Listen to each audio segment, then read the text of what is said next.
Hello everyone. तो आज हम एक बेसिक टॉपिक का डिस्कशन करेंगे जो कि अपने स्ट्रेंथ ऑफ मटेरियल्स का है। टॉपिक क्या है अपना? Strength of materials.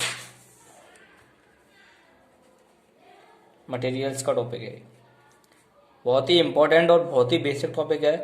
जनरली इस टॉपिक के बारे में सभी को पता होना चाहिए, चाहे वो यूनिवर्सिटी के लिए प्रिपेयर हो, चाहे वो कॉम्पिटिटिव एग्जाम के लिए प्रिपेयर हो। इंटरव्यू में ज़्यादातर ये टॉपिक पूछा जाता है।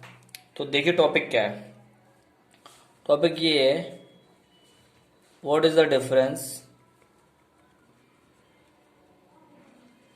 Between stress and pressure. ज़्यादातर बच्चों को इन चीज़ों में बहुत ज़्यादा डाउट रहता है कि क्या इसका बेसिक डिफरेंस है। लोग बागों को पता ही नहीं रहता है कि इनमें जो बेसिक डिफरेंस है वो है क्या। तो चलो आज मैं यही समझाने की कोशिश करता हूँ। आई होप कि आपको अच्छा समझ में आएगा। देखिए अब ये कोई एक बार है, ये कोई एक बार है, यूनिफॉर्म क्रॉस सेक्शन की एक बार है, और जो इसका क्रॉस सेक्शन एरिया है वो डी है। ठीक है, इसका जो क्रॉस सेक्शन एरिया है वो डी है। मैं इसमें यहाँ टेंसाइल फोर्स लगा रहा हूँ, टेंसाइल फोर्स। ठीक है, और मैं इसके इस पॉइंट पे नाम देता हूँ ए बी सी डी, और इसकी जो लेंथ है वो एल है। ठीक है, अब जैसा कि आप देख रहे हो ये एक बार है, इस पर टेंसाइल फोर्स लगा है और उसकी जो लेंथ है एल है और डायमीटर डी है। अब इस टेंसाइल फोर्स के कारण क्या होगा, इस बार के अंदर एक्सटेंशन होगा, जो इसकी लेंथ है वो इंक्रीज होगी due to tensile force. Tensile force के कारण इसकी लेंथ बढ़ेगी। और हमारा टॉपिक क्या था? हमारा टॉपिक ये है कि हमें तो स्ट्रेस को जानना था कि स्ट्रेस को कैसे जाने। स्ट्रेस एक ऐसी चीज है, इसको है ना एक्सटर्नली मेजर नहीं किया जा सकता। इसको मेजर सिर्फ और सिर्फ इंटरनली ही किया जा सकता है, मॉलिक्यूल्स लेवल पे। वरना कोई ऐसा मेजरिंग इंस्ट्रूमेंट है जो कि डायरेक्टली स्ट्रेस को मेजर करे। अब देखते हैं कैसे। सपोज इस पॉइंट पे अपन ने कोई ये क्रॉस सेक्शन काट दिया, इस क्रॉस सेक्शन को नाम दे दिया एक्स एक्स। ठीक है, अब इस क्रॉस सेक्शन का फ्री बॉडी डायग्राम बना के देखते हैं नीचे। इस क्रॉस सेक्शन का नीचे फ्री बॉडी डायग्राम बनाया, ये आपका ए पॉइंट, ये आपका बी पॉइंट, और ये आपका क्रॉस सेक्शन एक्स एक्स। ठीक है, अब यहाँ पे आपका टेंसाइल फोर्स लगा हुआ है पी। अगर अपने को इस डायग्राम को, ओनली इस डायग्राम को अगर अपने को स्टेबल रखना है, स्टेबिलिटी ऑफ इक्विलिब्रियम, इसको स्टेबिलिटी ऑफ इक्विलिब्रियम के लिए अपन क्या करेंगे। देखिए यहाँ से इसमें प्रेशर पी लग रहा है, सॉरी यहाँ से इसमें फोर्स पी लग रहा है, फोर्स पी लग रहा है। तो अपने को इसको स्टेबल रखने के लिए क्या करना पड़ेगा, एक अपोजिट फोर्स और पी लगाना पड़ेगा। ये अपने को लगाना पड़ेगा वैसे, लेकिन इस केस में क्या हो रहा है, इन केस ऑफ मटेरियल, ये फोर्स कौन लगा रहा है, इस मटेरियल के मॉलिक्यूल्स इंटरनली इसको इनलार्ज होने से रोक रहे हैं due to internal resistance force. Due to internal resistance force के कारण ये क्या है, लार्ज नहीं हो पा रहा है, इसका जो लेंथ है वो बढ़ नहीं पा रही है। तो अपने को करना क्या है, ये आपको इतना समझ में आया कि ये मॉलिक्यूल्स फोर्स लगा रहे हैं कि इसका जो लेंथ है वो इंक्रीज ना हो।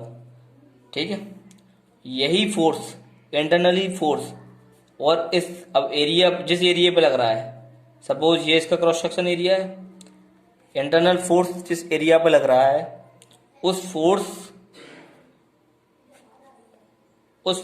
पर यूनिट एरिया को ही अपन क्या कहेंगे, स्ट्रेस।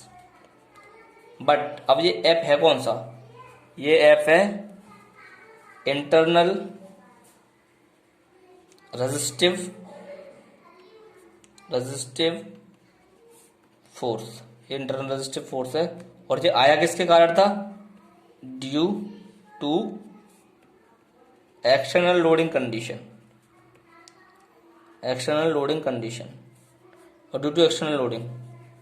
ठीक है। अब मेन चीज इसमें क्या है, ये जो इंटरनल रेजिस्टिव फोर्स आया ये किसके कारण आया, मटेरियल्स के मॉलिक्यूल्स के कारण आया।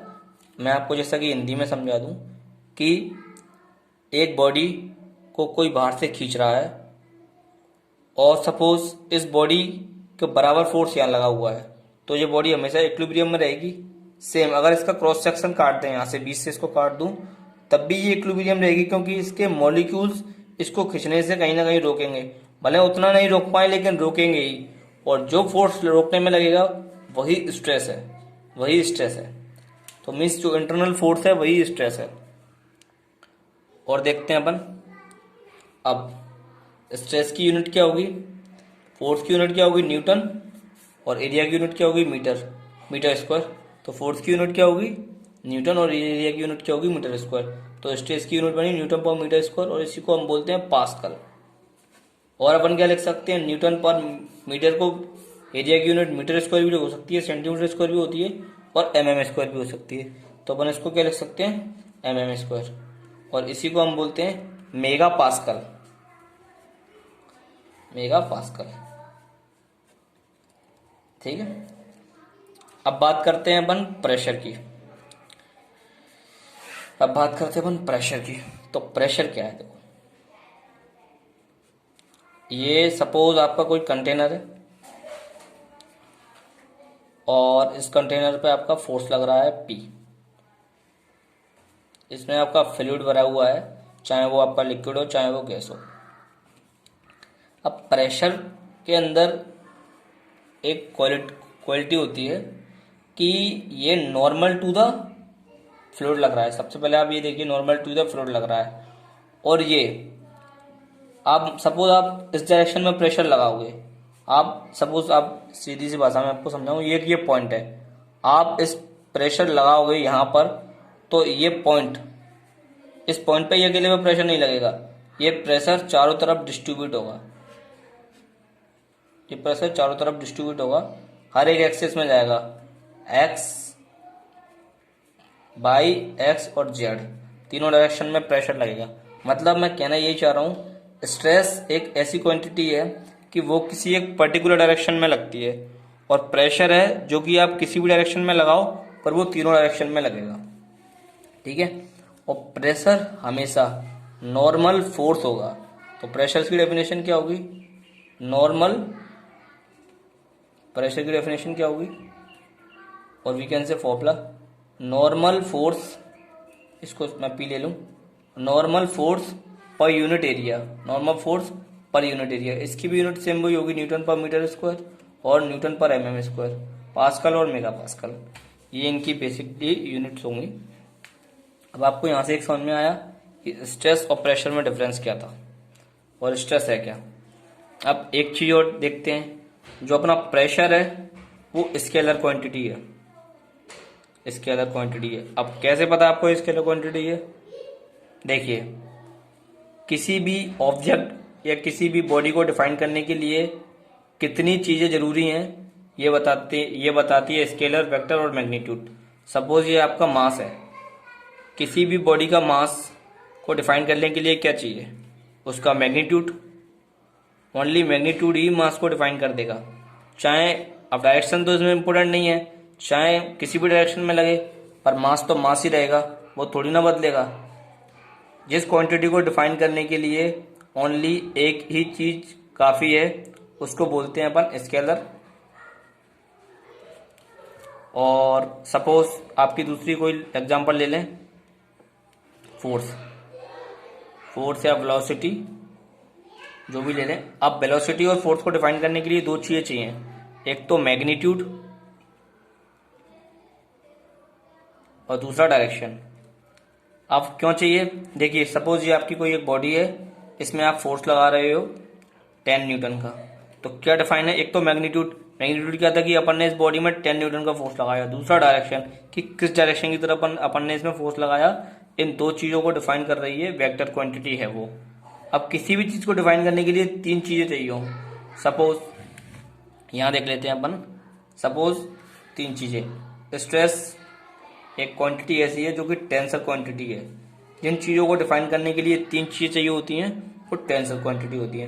अब क्यों स्ट्रेस टेंसर है ये देखिए आप। सबसे पहले आप देख लीजिए कि टेंसर होता क्या है। जैसे ही आपको पता पड़ेगा कि टेंसर होता क्या है तो आपको पता पड़ जाएगा कि स्ट्रेस टेंसर ही है। सबसे पहले टेंसर एक ऐसी क्वांटिटी है जिसको डिफाइन करने के लिए तीन चीजें बहुत इंपॉर्टेंट है। सबसे पहले मैग्नीट्यूड, दूसरा डायरेक्शन और तीसरा प्लेन। ठीक है, ये तीन चीजें स्ट्रेस को डिफाइन करती हैं एक्चुअल। देखिए स्ट्रेस, सपोज अभी अपन जब स्ट्रेस इन 3 डायमेंशन पढ़ेंगे जब आपको ज्यादा समझ में आएगा। स्ट्रेस इन 3 डायमेंशन पढ़ेंगे जब आपको ज्यादा अच्छे समझ में आएगा। अभी यहाँ आप देखिए कि जैसे ये एक बॉडी है,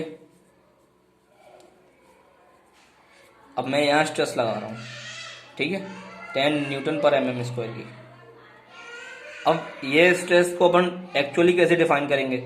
मैग्नीट्यूड इसका 10 न्यूटन पर mm स्क्वायर है, लॉन्गिट्यूडनल डायरेक्शंस में है और किस प्लेन में है? सपोज इस प्लेन का नाम दे दिया मैंने ए बी, तो ए बी प्लेन में है। ये बेसिकली डिफरेंस है प्रेशर और स्ट्रेस में।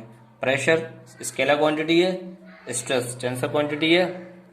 और ये आपका इंटरनल रेजिस्टिव फोर्स क्यों है? क्योंकि जो इंटरनल रेजिस्टेंस लगा ड्यू टू मॉलिक्यूल्स के कारण बाहर के फोर्स को रोकने के लिए, उसका जो पर यूनिट एरिया है वो स्ट्रेस है। और प्रेशर आपका नॉर्मल फोर्स होता है हमेशा।